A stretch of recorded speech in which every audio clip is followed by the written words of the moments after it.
In the quiet village nestled near the bustling capital of Hanyang, during the Joseon era, lived the widowed Seo Wayang. Her beauty was a somber melody, a melancholic tune played on a finely crafted hegium. At 30, her allure was not the bright bloom of youth, but the mature, intoxicating fragrance of a lotus flower after a summer rain. Her husband, a scholar of some renown, had succumbed to illness years ago, leaving her with a substantial estate, a grand house with sprawling gardens, a dedicated library, and a collection of whispered loneliness. Her days were filled with the rustling of silk handbocks, the soft clinking of porcelain teacups, and the occasional wistful verses she penned in her private chambers. She had a few servants, but she preferred being alone. Into this quiet existence came Lee Mun-suk, a man masquerading as a humble Seedang teacher. He presented himself as a learned scholar, seeking to impart knowledge to the village children. His appearance was deceivingly benign, pale skin, slender build, and a voice that flowed like honeyed wine. Yet, his eyes held a glint of cunning, a flicker of avarice that only the most observant could discern. He had heard tales of the wealthy widow, a woman ripe for the plucking, a treasure waiting to be unearthed. Mun-suk's arrival was not by chance. He had meticulously planned his approach. He knew the village buzzed with gossip, and he intended to use it to his advantage. He began by subtly dropping hints of his noble lineage, a once prominent Yangban family fallen on hard times. He then made sure to be seen near Seo Wayang's house, often pausing to admire the lush gardens, a wistful expression on his face. He even went so far as to leave behind a few carefully crafted poems, love sonnets filled with veiled allusions, near the well where Wayang's servants drew water. His target, he believed, was a woman starved for affection, a woman who yearned for the touch of a man, the whispered words of love. His plan was to ignite that banked fire, and to reap the rewards. His subtle advances did not go unnoticed. Wu Mei, Wayang's loyal, sharp-tongued maidservant, saw through Mun-suk's facade almost immediately. "My lady," she warned, her voice low and urgent, "that Seonsang-nim, there's something about him that doesn't sit right. His smiles are too practiced. His words too sweet. He looks at this house, at you, with the eyes of a hungry wolf." Wayang, however, was hesitant to believe her. She had grown accustomed to the villagers' whispers, the pitying glances, the veiled accusations of being a temptress, a woman who dared to live alone, a woman who possessed both beauty and wealth. She was wary, yes, but also lonely. The poems, though she feigned indifference, stirred something within her, a flicker of warmth in the cold chambers of her heart. She found herself drawn to the soft lilt of his voice, the way he quoted classic verses with such apparent passion. The image of the lonely widow, vulnerable and yielding, began to crack, as her desire, subtly, started to reveal itself. Mun-suk, sensing her weakening resolve, pressed his advantage.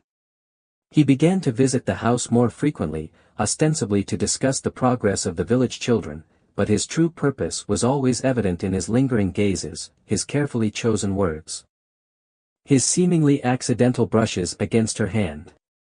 He spoke of shared loneliness, of the beauty of finding solace in companionship, of the ephemeral nature of life and the importance of seizing happiness while one could. One evening, as the sun dipped below the horizon, casting long shadows across the garden, Mun-suk found Wayang seated by the lotus pond. He approached her slowly, his steps measured, his demeanor respectful. "Lady Seo," he began, his voice a soft murmur, "I hope I am not intruding." Wayang looked up, startled, but her expression quickly softened. "Seonsang-nim," she replied, "you are not intruding. I was merely enjoying the evening air." He sat beside her, maintaining a polite distance, yet close enough for her to catch the faint scent of ink and paper that clung to him. "The lotuses are particularly beautiful this year," he observed, his gaze shifting from the flowers to her face. "They remind me of a poem by Hyonan Seolhyun." He recited a verse, his voice filled with a melancholic longing that mirrored her own. "The poem has suggestive undertones. A shiver ran down Wayang's spine, not from cold, but from a different kind of chill. She had long admired Heo Nan Seolhyun, a poet known for her tragic life and her poignant verses about love and loss. The fact that Munsuk knew and appreciated her work created an instant, albeit fragile, connection. "You have a deep understanding of poetry, Seonsang-nim," she said, her voice barely above a whisper. "And you, Lady Seo," he replied, turning to face her fully, "have a soul that understands the language of the heart." Their eyes met, and for a moment, the world around them seemed to fade away. The air crackled with a silent electricity. A dangerous spark of attraction. Wayang's heart pounded in her chest, a mixture of fear and excitement coursing through her veins. It was a sensation, she realized, that the widow had longed to be reminded of. It was during these carefully orchestrated encounters that Munsuk began to weave his web of deceit. He spoke of his financial woes, his struggles to support his elderly mother, his dreams of restoring his family's honor. He never directly asked for money, but his hints were increasingly blatant. Wayang, caught in the throes of a burgeoning infatuation, started offering him small gifts, a bolt of silk, a few silver coins, a rare volume of poetry. Each gift was presented with a blush, a hesitant smile, a whispered plea for him to accept it as a token of her appreciation. These were, in essence, foreplay before the ultimate act of seduction. Wulmei, witnessing these exchanges, grew increasingly alarmed. "My lady, please be careful," she pleaded. "This man is taking advantage of your kindness. He's a leech, sucking you dry." But Wayang was deaf to her warnings. She was falling deeper and deeper under Munsuk's spell, blinded by her own desires, her own longing for companionship. She dismissed Wulmei's concerns as jealousy, as the bitter ramblings of a woman who had never known the joys of love. This dismissal will come at great costs. Meanwhile, fueled by envy and a long-simmering infatuation, Jo Jinsa, wealthy but boorish landowner, began to spread vicious rumors.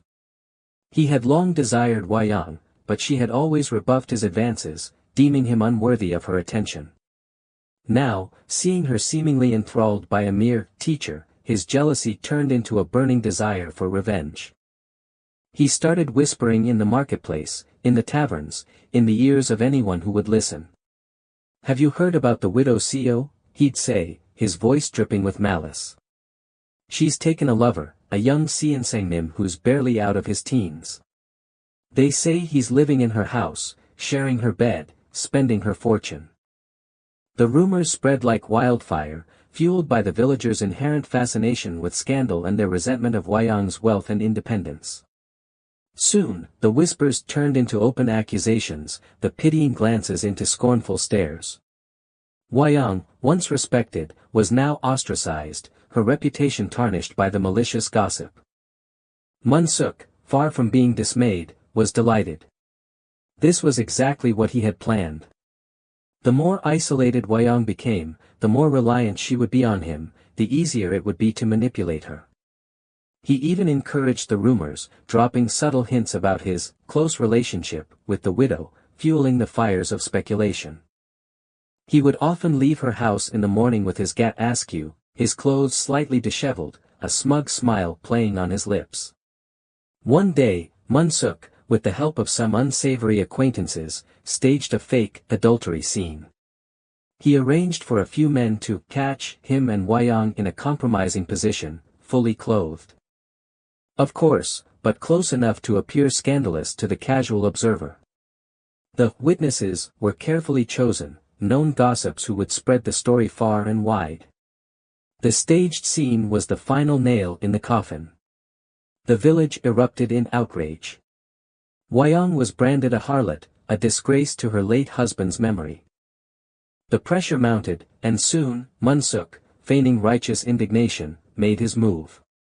He filed a lawsuit against Wayang, accusing her of adultery and demanding a substantial sum of money as compensation for his damaged honor. He knew the law was harsh on women accused of such crimes, especially widows. He was confident that he would win. That he would finally get his hands on her fortune. He even, mockingly, presented supposed love letters that he had, of course, crafted himself. The news of the lawsuit reached the ears of Magistrate Choi, a stern but just man known for his adherence to the law. He summoned both Hwayong and Munsuk to the yamen, the local government office, for a hearing. The courtroom was packed with villagers, eager to witness the downfall of the once respected widow. The air was thick with anticipation, with a palpable sense of schadenfreude. The stage was set for Munsuk's triumph, or so he thought. Hwayong, pale but resolute, stood before Magistrate Choi. She had finally realized the extent of Munsuk's treachery, the depth of his depravity. The scales had fallen from her eyes, and she saw him for what he truly was, a venomous snake, a wolf in sheep's clothing. Her initial despair had turned into a cold, hard determination. She would not be defeated. She would fight for her honor. For her life. Magistrate Choi, Munsuk began, his voice dripping with false sincerity, I come before you with a heavy heart. I have been wronged, grievously wronged, by this woman. He pointed a trembling finger at Hwayong. We were lovers, I confess. I was captivated by her beauty, her charm. I believed she felt the same way. We shared intimate moments, whispered promises of love. But then, she cast me aside, like a worn-out shoe. She took my affection, my devotion, and trampled on it. I demand justice.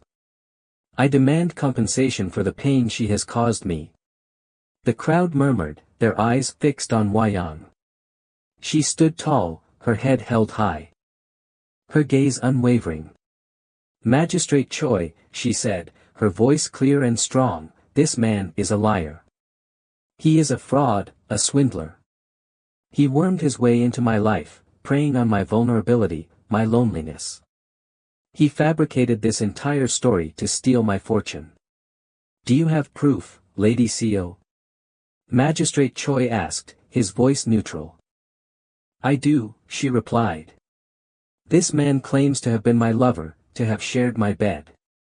If that were true, he would know every inch of my body, every secret mark, every hidden scar. She paused, taking a deep breath.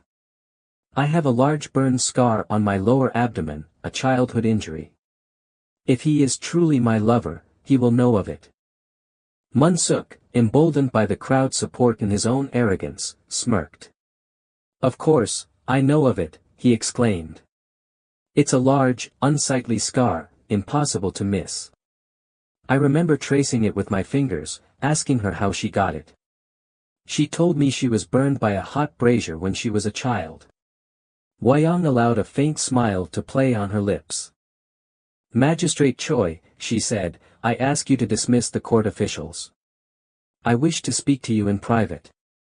Intrigued, Magistrate Choi granted her request. The courtroom was cleared, leaving only Hwayong and the magistrate. Once they were alone, Hwayong spoke, her voice low and steady. Magistrate Choi, I lied. I have no scar on my abdomen. I made it up to expose this man's lies. I knew that if he was truly my lover, he would not know of any such scar. But he, in his arrogance and greed, claimed to know it, thus revealing his deception. She then lifted her jacket, and untied her chima, skirt, slightly, enough to reveal her flawless, unblemished skin. Magistrate Choi, initially stunned, quickly grasped the brilliance of Hwayong's plan. He had been suspicious of Munsuk from the start, but he needed concrete proof. Now, he had it. He summoned Munsuk back into the courtroom, his face grim. Lee Munsuk, he said, his voice thundering, you have lied to this court. You have attempted to defraud a virtuous woman. You have abused the law for your own selfish gain. Munsuk, his bravado gone, stammered, but she. Silence. Magistrate Choi roared. I have heard enough of your lies. You are hereby sentenced to a severe beating and imprisonment. And you, he turned to the villagers. who have spread false rumors and participated in this shameful charade, you are also fined and will be subject to public shaming. Jo Jinsa, who was also in attendance, was singled out for further punishment, having been identified as a key instigator of the slander. His smug grin was replaced with a look of terror as he was dragged away by the guards. Wu Mei, her eyes filled with tears of relief and gratitude, rushed to Wayang's side. Wayang, her name cleared, her honor restored, stood tall and proud. She had faced the storm and emerged victorious. She had learned a valuable lesson about the dangers of trust, the cruelty of gossip, and the strength of her own inner resilience. She had also learned the importance of true companionship.